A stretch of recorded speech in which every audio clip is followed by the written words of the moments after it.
दोस्तों, वृंदावन की इस यात्रा में लगातार त्यागी तपस्वी महान संतों के दर्शन ठाकुर जी और राधा रानी की कृपा से हो रहे हैं। आज मेरे मन की इच्छा जागी कि मैं आप सबको ब्रह्म मुहूर्त में निकलने वाले संतों के दर्शन कराऊं।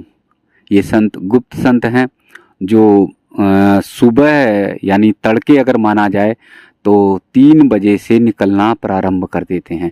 इस समय सुबह के 2:15 के करीब बजे हुए हैं और संतों का निकलना शुरू हो गया है। कड़ाके की ठंड पड़ रही है और लेकिन जो गुप्त संत हैं, जो त्यागी तपस्वी संत हैं, वो परिक्रमा में निकल चुके हैं और परिक्रमा लगा रहे हैं।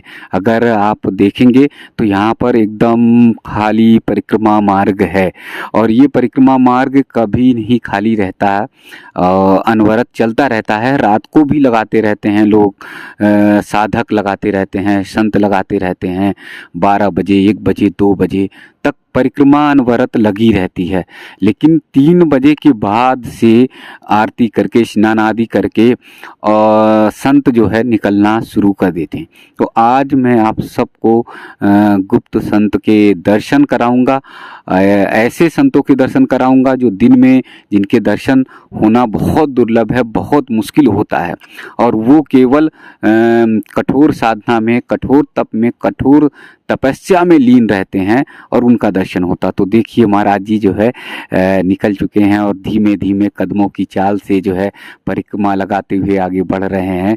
इनके सिर्फ पीछे का दृश्य आप सबको ये इसलिए दिखाई दे रहा है कि ये महान त्यागी तपस्वी संत हैं और इनका सिर्फ मैं आप सब तक भाव पहुंचाना चाहता हूं कि आप तक भाव पहुंचे, आपको आशीर्वाद मिले और आपको दर्शन हो सके। तो इसलिए उनके पीछे का दृश्य मैं आपको दिखा रहा हूँ।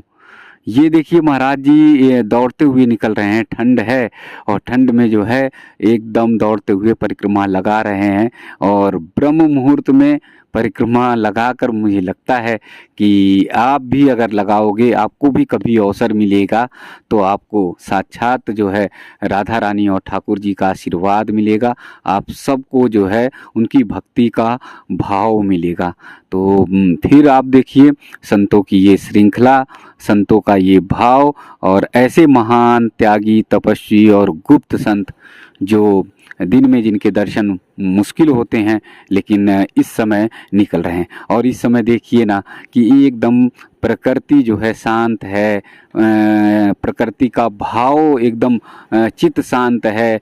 पेड़ पौधे, पशु पक्षी सब जो है शांत में है और ऐसे शांत भाव में जब भाव का दर्शन हो जाए, जब भक्ति भाव आ जाए तो फिर ऐसे में दर्शन करना बहुत ही सुंदर, बहुत ही भाव से भरा होता है। अब इधर देखिए, अगर दूर तक निगाह डालेंगे तो परिक्रमा मार्ग जो है एकदम अभी शांत है और बहुत कम निकलना हो रहा है, बहुत कम संत जो हैं वो निकल रहे हैं। और इधर देखिए तो अगर लाइट थोड़ी सी, अगर आपको स्ट्रीट लाइट आपको दिखाई दे जाएगी तो थोड़ा थोड़ा सा उजाला होगा, थोड़ा आपको प्रकाश आएगा। हालांकि परिक्रमा मार्ग पर थोड़ा थोड़ा उजाला अब आने भी लगा है और लाइट जल रही हैं तो लाइट के कारण भी है, लेकिन भाव से, भक्ति से निकल रहे हैं। सनातन धर्म में, सनातन संस्कृति में यही भाव की भक्ति है।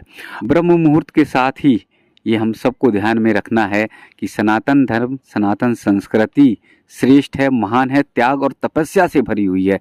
क्योंकि इस ठंड के समय में 3 बजे जग पाना और परिक्रमा करना या निकलना ये बहुत मुश्किल का काम है, ये बहुत कठिन काम है और ये कोई साधक कर सकता है, ये कोई महान त्यागी और तपस्वी संत महात्मा ही कर सकते हैं। और उन्हीं का भाव, उन्हीं का दर्शन आज मैं आप सबको करा रहा हूँ। तो ये ठाकुर जी की क्रीड़ा स्थली है राधा रानी ठाकुर जी ने यहाँ रास रचाया था और सब भाव से भर दिया था, भक्तों को आनंदित कर दिया था। ब्रह्म मुहूर्त में आप सबको यहाँ पर हर जगह भाव अगर रखेंगे, हर स्थान पर ठाकुर जी राधा रानी आनंद देते हुए, भाव देते हुए, भक्ति देते हुए आप सबको दर्शन देंगी। अब यहाँ पर देखिए कि आप सबको ठाकुर जी के दर्शन और राधा रानी का दर्शन का भाव जो है यहाँ पर आप सबको दिखाई देगा। यहाँ पे ठाकुर जी हैं, तो यहाँ पर ठाकुर जी और ठाकुर जी का भाव यहाँ पर मिल रहा है। तो यहाँ पर फिर ठाकुर जी का भाव जो है इन चित्रों में आप सब देख सकते हैं। ये चित्र मैं इसलिए दिखा रहा हूँ, ये ठाकुर जी के दर्शन इसलिए दीवारों पर मैं करा रहा हूँ कि इस समय सुबह के समय आपको बहुत ही शांत से, बहुत ही चित्त से, बहुत ही भाव से और बहुत ही अच्छे से दर्शन हो पाएगा। क्योंकि जब वृंदावन सुबह 5 बजे के बाद से एकदम दौड़ने लगता है, अनवरत चलने लगता है और परिक्रमाएं निकलने लगती हैं, फिर भक्तों का सैलाब निकलता है, और इस समय शांत चित्त में अगर अनुभूति करेंगे, अगर अपने अंतर मन में झांकेंगे, तो आपको ठाकुर जी, आपको राधा रानी के दर्शन होंगे। तो ब्रह्म मुहूर्त में ठाकुर जी का, राधा रानी का भाव लीजिए, स्मरण करिए, और जब भी मौका लगे, जब भी समय लगे, तो आइए वृंदावन, क्योंकि वृंदावन भाव का सागर है, वृंदावन भक्ति का सागर है, वृंदावन आनंद का सागर है। वृंदावन की इस यात्रा में ऐसे ही ठाकुर जी की कृपा से साधक, महान तपस्वी, संत, महात्माओं के दर्शन लगातार आप सबको कराता रहूँगा।